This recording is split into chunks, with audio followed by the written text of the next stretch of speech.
So let's see the abnormal sites over the undescended testis. So the testis may be arrested in the inguinal canal, in the superficial ring, deep ring. So if it is arrested in the normal pathway, this is known as incomplete descent.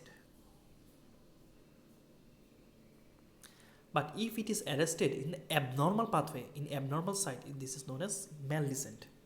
So it may be arrested in the upper part of the thigh, in the symphysis pubis, in the perineum, or in the inguinal ligament. So this is known as maldescent of the testis. Now the question may arise: what would be the problem if there is maldescent of the testis? If there is incomplete descent of the testis, there will be two serious complications. That if the testis is undescended, the number one problem will be there will be some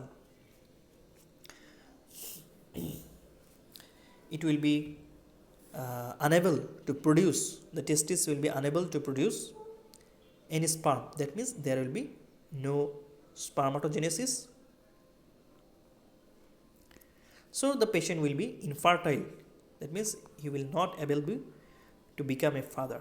And number two, this testis, if it is remain in ectopic site, in abnormal site, it may be converted into cancer. So there may be chance of arising testicular cancer. So these two conditions may arise if there is undescended testis. Now we will learn some congenital anomalies.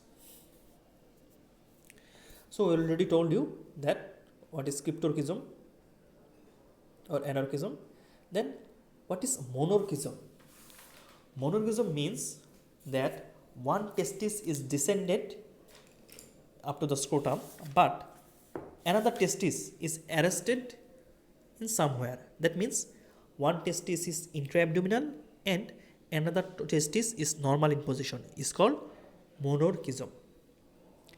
And there may be partial descended testis. There may be ectopic testis. That means other than the normal site, and there may be patent processus vaginalis. We told you that the processus vaginalis, after the descent of the testis, the processus vaginalis usually disappears and some part remains. So if it is completely patent, processus vaginalis is completely patent, it may cause some obstruction.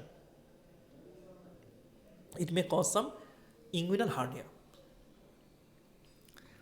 Now the acquired disease. What are the acquired diseases? The number one is the hydrocele. Hydrocele means accumulation of fluid within the tunica vaginalis. We know tunica vaginalis has two layers. One is visceral layer, another one is the parietal layer. So if the fluid accumulates between the two layers, is known as hydrocele. Then come to the varicocele. What is varicocele? We already showed you. Dilated, tortuous, pampiniform plexus of the vein is known as the varicocele. Orchitis. What is orchitis? The inflammation of the testis is known as orchitis. And the last one is the torsion of the testis. Torsion means, we know the testis is suspended in the scrotum by a cord-like structure that is known as spermatic cord. If the spermatic cord is twisted, that will rotate the testis. And we know the content of the spermatic cord. One of the important content of the spermatic cord are the vessels, the testicular vessels, the artery to the vas deferens that passes through the spermatic cord. So if the spermatic cord is twisted, so the vascular supply to the testis will be hampered. So as a result, this reduced blood supply will cause ischemia, sudden and severe pain, and swelling of the testis. This is known as the torsion of the testis, and this is an emergency condition and need some surgical procedures.